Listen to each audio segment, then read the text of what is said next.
Welcome everybody. आज हम बात करेंगे श्रीमद् भगवत गीता के मोस्ट इम्पोर्टेंट और पावरफुल श्लोक पर।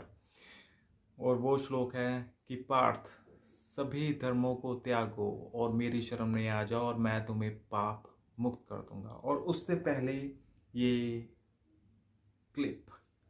अध्यात्मवादी भी हैं कई, ध्यान रखिएगा। जब भी कई बार मुझसे लोग पूछते हैं कैसे पता लगेगा गुरु के बारे में, मैंने कहा उनसे प्रश्न करिए, जीवन का लक्ष्य क्या है? क्या जीवन का लक्ष्य क्या है? अगर वो ये कहता है अपनी ड्यूटी करते हुए, सब कुछ करते हुए भगवान को भी याद करो, फेल कर देना उसको। मैं आपको चीट नहीं करूंगा, ना मेरी इच्छा है, क्योंकि अगर मैं आपको चीटिंग करूंगा ना आपके साथ, तो जो दूंगा वही मुझे मिलेगा। क्या मिलेगा? मैं भी मृत्यु के समय चीट हो जाऊंगा। क्या हो जाऊंगा? धोखा खा जाऊंगा। मुझे नहीं खाना। तो भगवान ने कहा सर्वधर्मान परित्यज्य माम एकम शरणम व्रजा, सारे धर्मों को, सारी ड्यूटियों को त्याग दे, मेरी शरण में आ जा। जहाँ तक श्रीमद् भगवत गीता की बात है, ये हमें एक दिशा दिखाती है। और अगर हम इस दिशा को नहीं सही मायने में अंडरस्टैंड कर सकेंगे तो दिशा से भटक जाएंगे। ऐसा ही कुछ इस वीडियो में इन्होंने बोल दिया। और जहाँ तक हमारे देश का या जो भी ड्यूटीज़ कर रहे हैं उनका सवाल है, और अगर वो अपने देश की सुरक्षा नहीं करते, क्योंकि उनकी सुरक्षा करना ही उनका एक परम धर्म है, अगर वो वही करना छोड़ देंगे तो भैया देश में काफ़ी चीज़ें उथल पुथल हो सकती हैं। ऐसे ही हर बंदे का अपना एक धर्म और अपना एक कर्तव्य होता है। जो सभी अपने धर्मों को, धर्म या अपनी ड्यूटीज़ को, कुछ तो अपने पेरेंट्स की ड्यूटी कर रहे हैं और कुछ हॉस्पिटल्स में, या कुछ समाज सेवा, कुछ देश की सेवा, अनेकों प्रकार के यहाँ पर धर्म और कर्तव्य हैं। और अगर हमें परमात्मा की शरण में जाना है और इन सब चीज़ों को छोड़ना पड़े तो काफ़ी दिक्कत आ जाएगी, चीज़ें अनबैलेंसिंग हो जाएंगी। तो सबसे पहले हम इस श्लोक पर ही बात करते हैं कि हे पार्थ, सब धर्मों को त्यागो, एक मेरी शरण में आ जाओ, मैं तुम्हें पाप मुक्त कर दूंगा। ये श्री कृष्णा के वर्ड्स हैं। कभी आपने सोचा है कि इस श्लोक के बाद क्या हुआ था? युद्ध हुआ था। अर्जुन ने युद्ध किया था।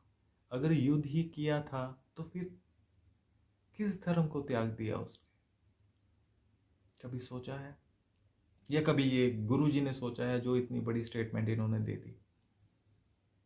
इसीलिए श्रीमद् भगवत गीता एक ऐसे बुक है जो प्रैक्टिकल होने पर ही समझ आती है। वैसे नहीं है कि आप रीडिंग कर रहे हो और आप प्रचार करने लग जाओ, नहीं।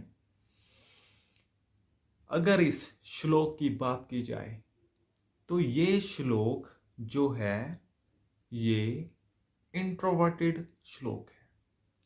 ये आपसे ही, आपके बारे में इसमें कहा जा रहा है।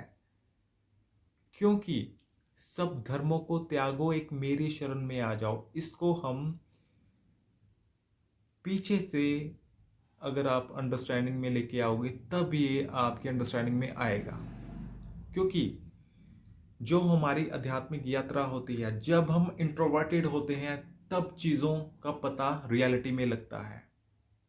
बाहर से चीज़ों को जो दिखती हैं ये वैसे होती नहीं है। सबसे पहले अगर इसके सीड में, इसकी जड़ में जाना है, इसकी रूट में जाना है, आपको जड़ तक, मीन टू से इंट्रोवर्टेड होना ही पड़ेगा। सबसे पहले मेरी शरण में आ जाओ, मीन टू से कृष्णा की शरण कहां पर है? ये जो शरण है, जब आप उस शरण में जाओगे, किस जगह पे जाओगे, कहां पर आप शरण ग्रहण करोगे? ये मोस्ट इंपॉर्टेंट सवाल है। और जो वो चीज है, वो सबसे पहले जो शरण है वो हृदय की बात की जा रही है। इंट्रोवर्टेड है। जब कोई भी भक्त इंट्रोवर्टेड होता है, शरण में जाता है, तब ये संसारिक चीजें टूटनी शुरू हो जाती हैं। सब चीजों का त्याग अपने आप होने लग जाता है। जब ये त्याग अपने आप होता है तब चीजें समझ में आती हैं, क्योंकि कारण भी साथ में साथ समझ आ जाता है।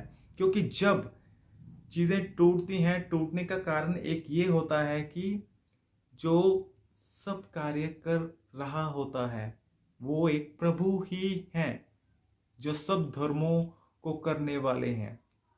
जोगी भी वही है, एक भोगी भी वही है, उसके सिवा है ही कुछ नहीं है। तभी तो बोला गया है कि अर्जुन खुद को अकर्ता कर, क्योंकि करने वाला कोई और है, तू है ही नहीं। तो हमें अपने दिल और दिमाग पर बोझ नहीं डालना चाहिए कि भैया मैं कर रहा हूं, मेरे में कर्तेपन का भाव है। नहीं, हम खुद अकर्ता हैं, क्योंकि करने वाला कोई और है, करने वाले श्री कृष्ण ही हैं।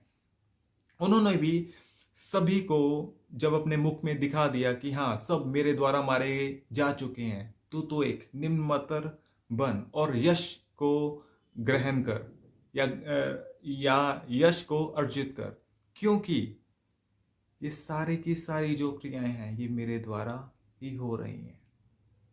तो इसमें ग्रहण और त्याग का आप सोचिए भी ना, क्योंकि स्वाभाविक कर्म को कभी भी त्यागना नहीं चाहिए।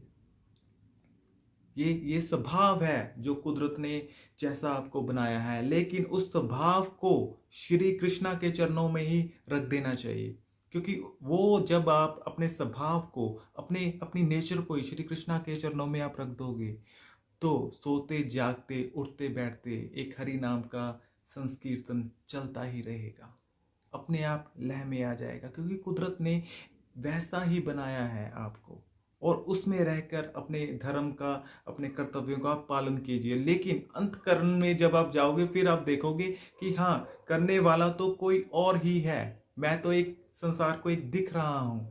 तो ये है एक रियल मीनिंग समर्पण का, इंट्रोवर्टेड होने का, त्यागने का। त्यागने सामने वाले को दिख रहा होता है कि हाँ ये इसने धर्म को त्याग दिया, लेकिन जो अंदर से सब कार्य हो रहे होते हैं।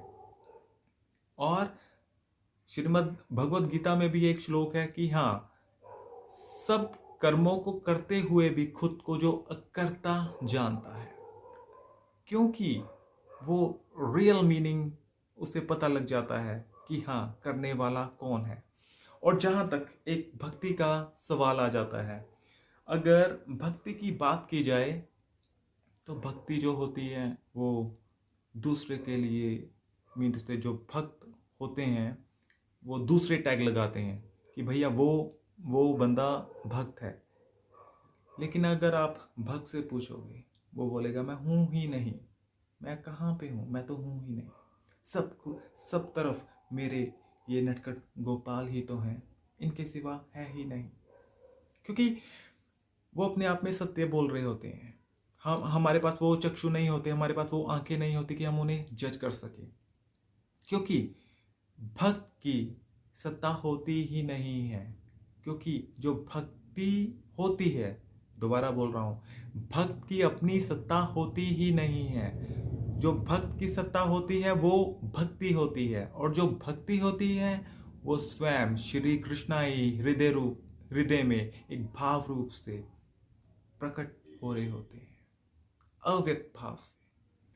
वो बड़े ही निराले होते हैं श्री कृष्णा के भक्त।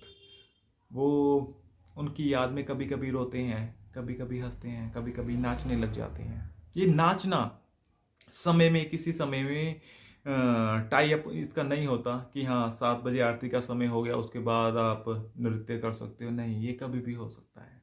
और वो संसार से अलग अपने आप में ही कहीं ना कहीं अकेले एकांत में होते हैं, और वो अपने आप में संतुष्ट होते हैं, और उनके पास श्री कृष्णा की बातों के सिवा और कुछ बात होती ही नहीं है। वो सिर्फ सब और अपने आराध्य को देखते हैं।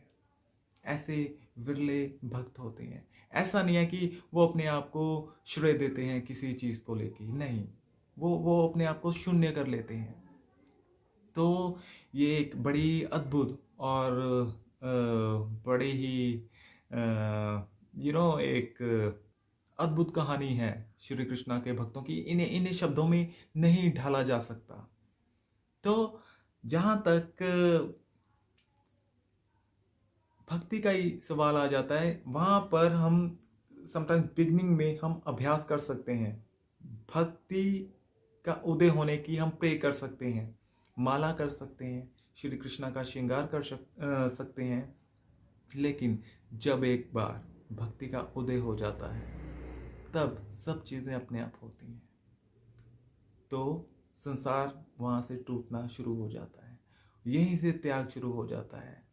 और कहाँ तक कहूँ कि आगे जाके शब्दों की वहाँ तक पहुँच नहीं है। कैसे कैसे अनुभव श्री कृष्णा एक भक्त को देना शुरू कर देते हैं, क्योंकि वो भक्त स्वयं श्री कृष्णा से ही उनका एक लिंक बन जाता है अंदर से ही, क्योंकि स्वयं कहते हैं कि भक्त स्वयं प्रभु का ही एक रूप होते हैं। वो सही है, क्योंकि उसकी जो सत्ता होती है, जो भक्ति होती है, वह स्वयं श्री कृष्णा ही होते हैं। तो भक्ति और भक्त और श्री कृष्णा में, तीनों में कोई भी डिफरेंस नहीं रहता।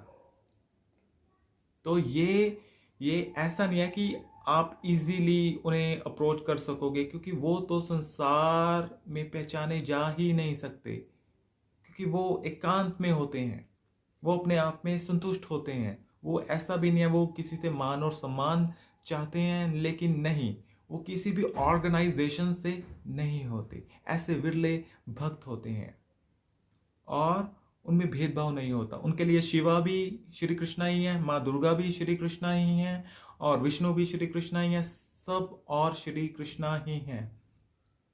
और जो भक्त हर दिशा और हर वस्तु में अपने आराध्य श्री कृष्णा को देखता है, वो तो भटक ही नहीं सकता।